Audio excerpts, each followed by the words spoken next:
اللہ ہی تو ہے جس نے زمین کو تمہارے لیے ٹھہرنے کی جگہ اور آسمان کو چھت بنایا اور تمہاری صورتیں بنائیں اور صورتیں بھی اچھی بنائیں اور تمہیں پاکیزہ چیزیں کھانے کو دیں. یہی اللہ تمہارا پروردگار ہے.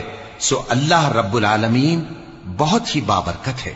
وہی زندہ جاوید ہے، اس کے سوا کوئی عبادت کے لائق نہیں، تو اس کی عبادت کو خالص کر کے اسی کو پکارو.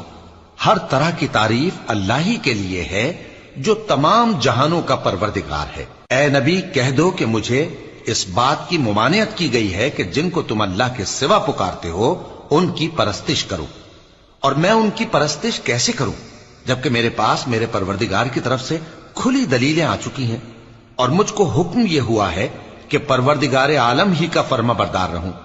وہی تو ہے جس نے تم کو پہلے مٹی سے پیدا کیا، پھر نطفہ بنا کر